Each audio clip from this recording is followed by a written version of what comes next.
Thank you for watching another episode of the Boat Geeks. If you are liking what you're finding here at our channel, please hit the thumbs up below. And please like and subscribe so you don't miss a future episode. Absolutely. And you can comment too. Feel free to comment. Yeah, we love to hear what you think. Thank you.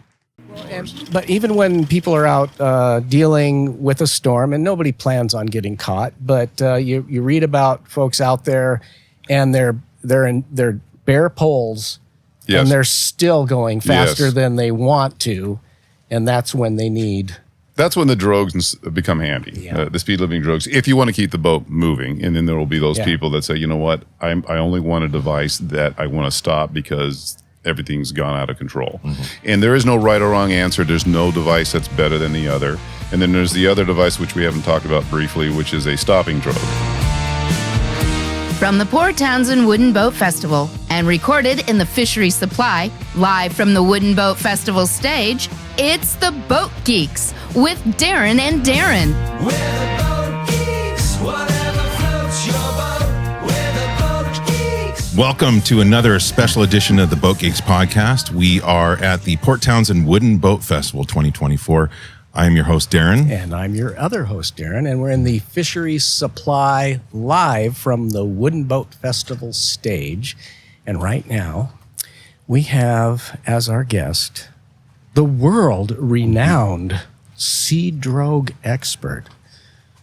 I like to overbill people. I was going to say, that's a really big title to live up to. Well, I was talking to some other people, and they're like, oh, do you know he's like the most knowledgeable guy on sea drogues in the world? I'm like, yeah, I've known Zack for many years. It helps when your mentor, as a commercial fisherman, who showed me, taught me everything I know now. Yeah. And it really is trial and error. And that's what I probably bring to my instruction and information to provide people is just a lot of trial and error. Eventually, if this doesn't work, well, you don't do that anymore. And if something else works, you go for it. So yes, this is Zack Smith.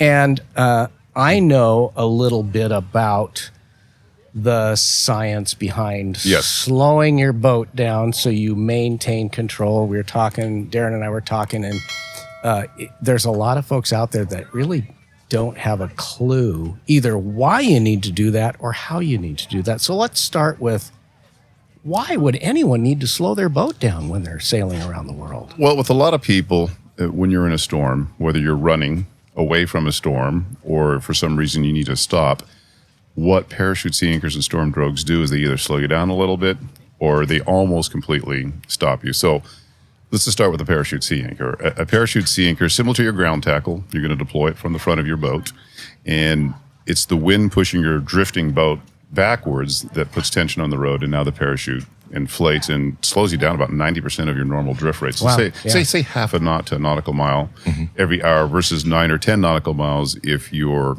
just floating out there. If you're just floating around, you'll end up beam to, etc. Most people that will deploy that in a storm, it's probably because a lot of the crew became seasick. In some occasions, it might be a situation where you're just completely exhausted because you can only run in a storm so long before exhaustion catches up to you. Yeah. And those are the main reasons. It's not, oh my God, I'm going to die, but there are a small percentage of people they're deploying that to save their butts. I mean, there's a reason why life rafts have little sea anchors on them just to keep them from flipping and to slow them down. That's the primary use for the parachute anchors. Then you have something called a speed limiting drogue. It's also a single canopy device like the parachute sea anchor, but it's really small, and it's designed to slow you down a third of the speed that your boat's traveling, and you're heading downwind. You're running away from the storms. Okay. You're going down this wave like a roller coaster. You don't want to bury your bow and go end up beam to broach. It's called broaching or pitch poling, where you can flip the boat. Usually it's broaching. Pitch poling is pretty difficult to do. It's pretty rare. Yeah. Yes, thank you. Pretty rare.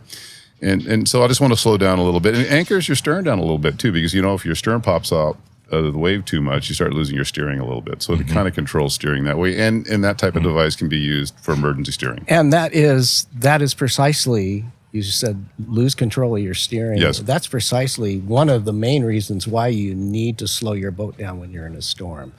Yes, correct. Because you can lose control. You can literally, boats can exceed their hull limit by double or more, and you're out of control. Yeah, anybody who's been out here, even in the Sound, if it gets really rough out, they'll understand what that means. Even if it's not life-threatening, you're just trying to get back to port when the weather's picking up. You'll understand losing steering a little bit.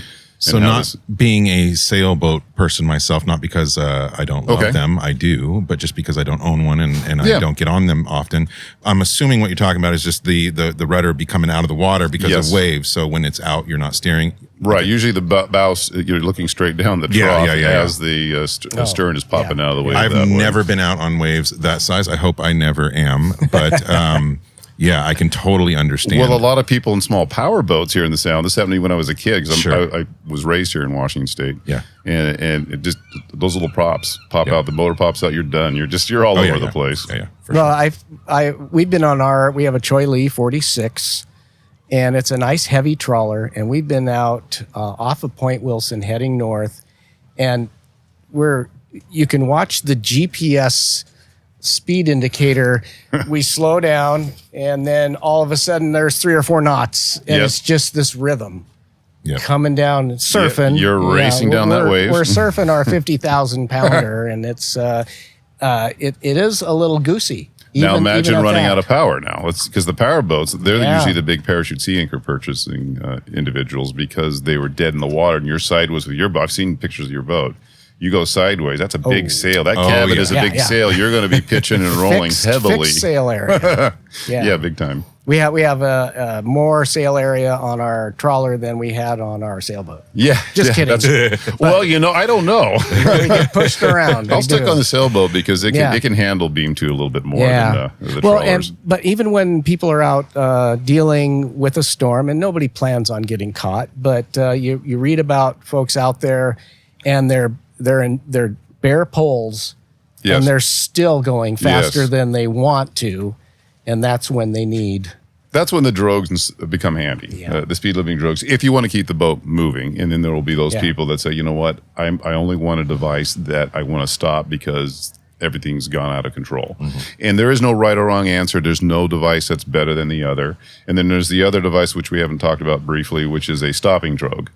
And anything, I should make it clear that anything you tow behind the boat, ropes, nets, anything like that's considered a drogue simply because we're towing it behind the boat. It's just most of the items are speed limiting because I'm just trying to slow it down a little bit for the control we already talked about. But there's something called a stopping drogue, which has numerous cones on the rope itself. Right, yeah. And that is more of a passive tactic like the parachute sea anchor, where I'm going to go down below, wait out the storm. And when the storm passes, usually in a day or so, then I can pick up the equipment and move on. But this one's deployed from the stern. It doesn't have the same holding power as a parachute anchor, but you're still going down below, waiting out the storm. And there's pros and cons to everything. Yeah. I have a Beneteau sailboat. There's a beautiful sugar scoop that's called a ramp. I call it an ocean wave ramp. So if I stop too much, it's going to be end up in the cockpit. But if I have a center or a canoe stern, stern, that can handle waves a little bit better. So then I think that's more flexible for the stopping drogue, for example. But, Right, yeah. So that's why those are all things to You don't consider. get pooped. And you got a full keel boat, sailboat, let's just say. That boat tracks so well, you don't need a lot to slow it down. So maybe I'll just do a makeshift road where I create a big U-bight, so both bitter ends of the road is secured to the quarter cleats on the stern. Yeah. And I add a little bit of chain weight and float. I want the fender because for some reason, if the boat, because no matter how well we have the boat under control for speed with the drag device, rope or otherwise, at some point a rogue wave is going to stop you and things are going to sink, which is why I want a fender on that makeshift drogue. And a full keel boat can get away with it. If it's a fin keel boat, they start to fail. So that's where the speed limiting drogue comes handy. So all things to consider. The Port Townsend Wooden Boat Festival, an annual celebration every September, the weekend after Labor Day. Hundreds of incredible wooden boats, an amazing slate of seminars and workshops, and fun activities for all ages. The Port Townsend Wooden Boat Festival, a project of Northwest Maritime. Tickets and information at woodenboat.org. How many people have all of this available to them, like buy all three, or like typically what is somebody looking for when they come to you? Actually, the common question, I guess, which one would you choose? Right. And so what I asked the individual and your listeners, if you feel like, I'm not a person that wants to stop out there. I want to keep going. You just answered your own. Right. I don't need to answer Right. that for you. Go with the speed limiting drogue. But if you feel like, oh my God, it's the end of the world, I just need it to stop. That's your parachute anchor. And say, well, should I get both? at the trade shows, I never try to push for both. I'm not here to sell something. I'm here to let you make the choice because I want you to be happy. And if you're confident in your choice, and this is the reality, if you felt confident in what you purchased, you're probably going to use it. Because I've seen stories on some of those rescue shows with the helicopters and the choppers. Sorry, I can't even talk. They had drag devices but didn't use them because they didn't have any confidence in it. So that's why I don't want to try to, buy both. You should have both. You don't know. You don't need it. I mean, to that question that Darren just asked, though, I mean, there are people that will come to you and what do I need that have never been in the situation that they're preparing for. So how do they know that I need to stop? I can give you a better answer then. So a lot of people are just coastal cruisers. They're just going to go down to California. And I said, and a sailboat, usually. I go, likelihood of a rudder issue or cable breaking or something like that, and you need emergency steering, I would choose the speed living drogue in that case because you're probably tuck away into a harbor if a major storm comes in, right? Right. On the West Coast, we can pretty predictable weather most of the time. And so maybe that's the choice. But if I'm going to go around the world, I know, and it's a couple, usually it's a sailing couple or two people, then more than likely exhaustion is going to be a big factor, and the parachute anchor will be more beneficial in that case. And like I said earlier, if it's a full keel boat, you can do a makeshift drogue anyway, so I'd choose the parachute in that manner. And because only 10% of Fiorentino's customers get both. Usually it's one or the other. Okay. And So they know what they want.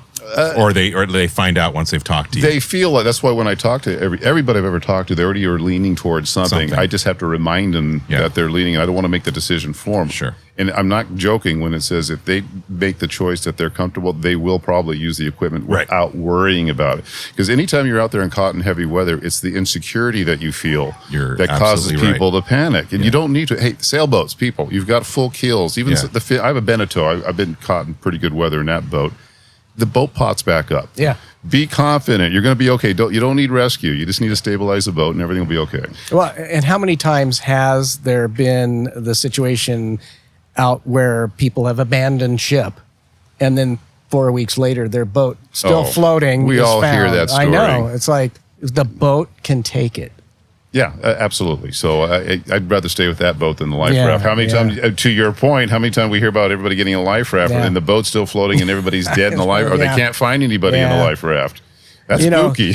But if I were going to be, Darren and I talk about, God, someday would be so cool to sail to Hawaii and back. I mean, I don't have dreams of sailing around the world, but I can tell you I would want both because I don't know how what I'm going to want to do when I'm out there. Yeah, and that's fine. But if I have the flexibility to stop or just slow down, that's great. That's what I want. But if I had to just choose one and I have your boat, it's going to be the parachute anchor because you're more likely to use it because of a clogged fuel line or something like that with your type of boat. Sailboats, whatever you want. No, I wouldn't cross No, we wouldn't Hawaii cross with no, not in Traveler, but we do talk about a sailboat someday. The boat geeks might hit Hawaii. But your point, I do a Corbin 39 as one of my choices. Okay. Well, your current boat, to your point, because you may have steering issues when you're going down a wave, and you've already explained how you started losing control out here, here in the Sound area. Yeah. Absolutely. So how often, obviously from time to time we hear about a tragic incident at sea. A lot of times I feel like it's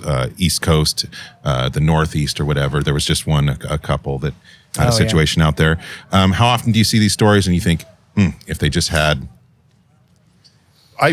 I hear about that, and I don't know always all the facts, but when I watched that, I can't remember what rescue show it was, and they were showing this stuff, and I could see the wave height, and I know the waves are bigger than what the videos show, but I'm like, that should have been so easy to handle, and it was panic.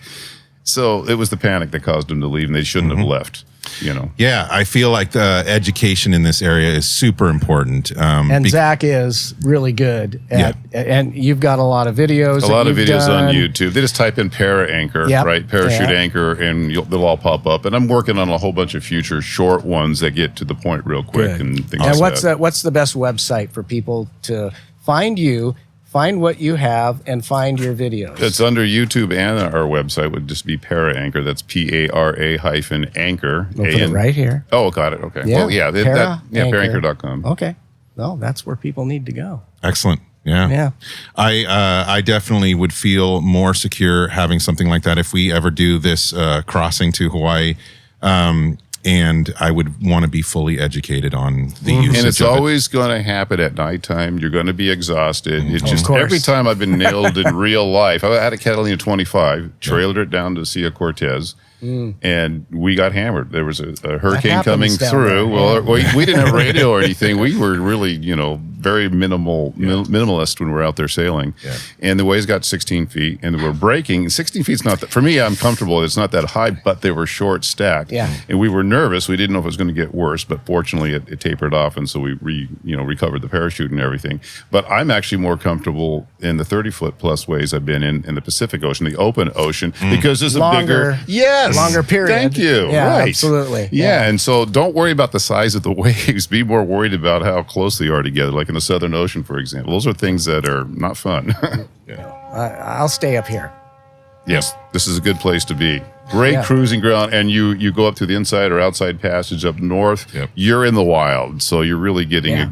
a good experience there. Awesome. So how have you been enjoying the boat festival? Oh, are you kidding? This place is beautiful, Isn't it? This was one of my places I actually wanted to move to as a kid. Yeah. It just I got hired to different jobs somewhere else. But man, the weather is incredible. I went around the docks taking pictures of all the wooden boats, beautiful boats, coloring and shapes, and Works of art. it's a fantasy come true. And then this view that we get in our booth all weekend, I think that's the Adventurous out there. There's like I know the Zodiac has the been going Zodiac. by, the Hawaiian Chieftain. Had an aircraft carrier. We had the aircraft carrier. I mean, all Yeah. kinds of action going on around here. Yeah, Yes. it's a good time. So have you had a good response? People talking to you about this? And Oh yeah, definitely. I think Darren said it best. I've been out here for a lot of years, and Yeah. so I've met a lot of people through the Seattle Boat Show, because that's Yes. where Yep. I always attend that show year after year, and it's just I love that one-on-one. yeah.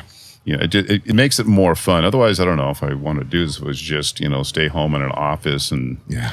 look This at a is the life. computer. Yeah, Yes. Darren doesn't know what that's like right Yeah, now. he's the one that stays in the office. Everybody, working on the Which is why videos, I'm and loving this Yeah, so he's much. up there. Yeah. Good for you. Yeah. Well, thank you so much for coming by you're and welcome. Zack. hanging out with us. We will make sure to get all of your info out there to everybody Okay. and get some education happening, and people can contact you if they want to. This has been another episode of the Boat Geeks podcast. Thank you for joining us. And until next time, whatever floats your boat. Thank you. Bye. We're the boat geeks, whatever floats your boat. We're the boat geeks, it's the boat that floats that we love the most. Yes, we love the boats. We're the boat geeks, whatever floats your boat. Walk on the water, float on the sea, crossing the oceans between you and me. The wind in our hair, the salt on the breeze, bringing us closer, life on the sea.